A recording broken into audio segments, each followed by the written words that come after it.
All right, hello everyone. I am back with another video, and I'm still discussing the My Book of Bible Stories books by Jehovah's Witnesses, the one published in 1978. And today I'm discussing Dinah's story. I want to say it's story number 20. Sorry, I'm looking at my tablet here. And yes, it is story number 20. Dinah gets in trouble. Um, the more I look back at this book, because I was 9 years old when I was introduced to this book. This is the book that I studied as a 9-year-old. And we only really looked at the book itself. We never read along with the scriptures, the suggested scriptures that are with it.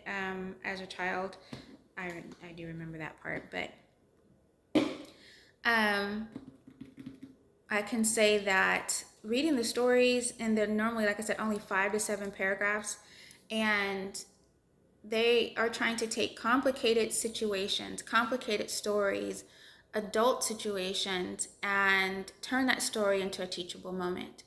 And there, and the reason, the teachable moment, the conclusion is completely inappropriate. It's wrong, and I'm just going to discuss Dinah's story. So Dinah's story is a story about being essayed. It's a story about deception. It's a story about being unalived. It's a story about um, political upheaval. And that is not child-centered. That is not an appropriate story for children. And the story itself states that it was Dinah's fault. The last sentence says, the last paragraph, how did all this trouble get started? It was because Dinah made friends with people who do not obey God's laws. We will not want to make such friends, will we? So all the trouble that is stated in Genesis that took place, they placed the blame on the person who was essayed. They placed the blame on the woman. And this is a story that you want to read to children. A little girl who, if she wants to go visit some friends and something happens to her, then it's her fault. Then it's her fault. I don't want to ramble too much because I have a lot going through my brain, but so I can stay on task. But that's unbelievable, and this is inappropriate. So I'm going to get back with the story. Jacob left Laban, his father-in-law, and decided to move his family back to the land that was supposed to be promised to them from Jehovah, which is the land of Canaan, which is where everybody is. And he buys land from Shechem. I take it back, from Shechem's father, Hamor, and they pitch their tents right there near Hamor, near Shechem's city. Dinah decides to go visit friends within that city. Shechem likes her, wants her, and unfortunately he does.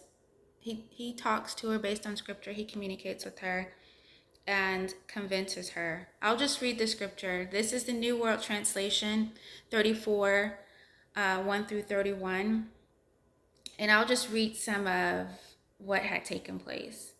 So, and he became very attracted to Dinah, the daughter of Jacob, and he fell in love with the young woman and spoke pervasively to her.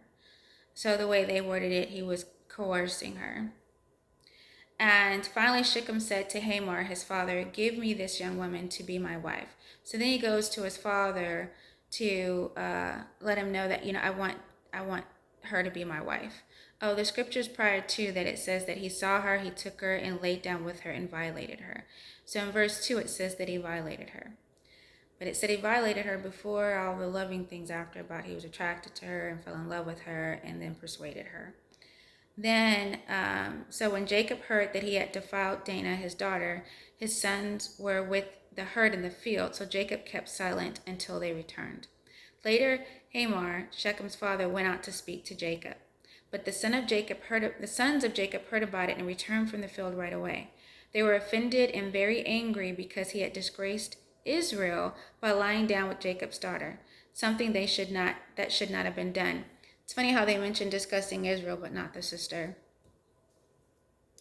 Hamor spoke with them, saying, "My son Shechem longs for your daughter. Please give her to him as my wife and form a marriage license." So Hamor goes on to agree that we're going to make an alliance. You can marry our daughters, and our sons can marry your daughters. You have access to my land. We can all work together. So Jacob's sons answered Shechem and Hamor, his father, deceitfully because he had defiled Dinah, their sister. So they were lying. They were still angry, and they lied and said, well, in verse 14, they said to them, "We cannot possibly do such a thing, to give our sister to a man who's not circumcised, for that is a disgrace to us." 15, "We can only consent on this condition, that you become like us and circumcise all your men." Shechem said, "Fine." Hamor said, "Fine, we can do that." They were willing to convert and be like them and did everything they were supposed to do and still offered everything that they had to basically become one. So Jacob's sons, still angry and lied, their deception. And once the men, okay, it says, verse 25, "However, on the third day, when they were still in pain, two sons of Jacob, Simeon and Levi, Dinah's brothers, each took his sword and went into the unsuspecting city and killed every male." That's where the murder takes place. Two of the brothers, knowing these men had just gotten circumcised, so obviously they were completely incapacitated. They weren't going to be able to do anything. They were barely able to roll over. Circumcisions ain't no joke, especially if a grown man gets one. You don't even want anybody to blow on you, not even to roll over. You don't want anything touching you. And so they knew these men were completely incapacitated. So that was like a setup and completely just low down. So they went and killed them all, and then they went and took their sister back from Shechem's house. Now the part about Dinah, we don't know her side, we don't know her story, and they stated that he violated him, and then within the same chapter they say that he was in love with her and he asked for her to be his wife, and that he took her, and so it does sound like that he took her and he kept her at his place, and is like, "Hey, I've got your daughter, I want to marry, I'm keeping her, let's agree to disagree." And sorry, I had to pause it, my battery was dying and I didn't see that. Okay, so to agree to disagree, and so not only did they kill all the men, they actually took their women and children. They took their flocks, their herd, their donkeys, and whatever else was in the city and in the field. Completely plundered. One man was wrong. One man. They killed and destroyed a whole city out of their anger. A whole city. And so then once Jacob heard about it, of course he was upset. He says, "Because now you have us at risk.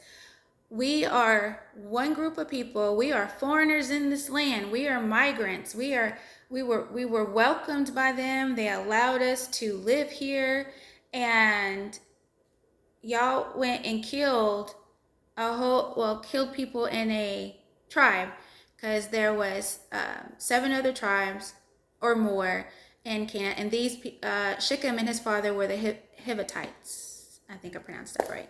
So you killed one of the tribes. So we have all these other tribes in the land of Canaan that are going to hear what we did and how we plundered and killed after we agreed that we would make everything better and make everything all right." And verse 14, they said, actually verse 15, "We can only consent on this condition, that you become like us and circumcise your males. And it says, their words pleased Hamor and Shechem, Hamar's son. The young man did not delay in doing what they asked, because he found delight in Jacob's daughter, and he was the most honorable of the whole house of his father. That was kind of ironic. Yeah, it's kind of contradictory there. He was the most honorable, but yet they said he essayed the girl that he wanted. The contradiction sometime within scripture. And it's word choice, I'm sure. Word choice or just tampering, but I didn't say that. But so the point of this is that I feel like this is another story that's inappropriate. Like I said, taking a complicated situation, an adult situation, and trying to make it a teachable moment. And supposedly the teachable moment was that it was the victim's fault, that she was the one that was at fault.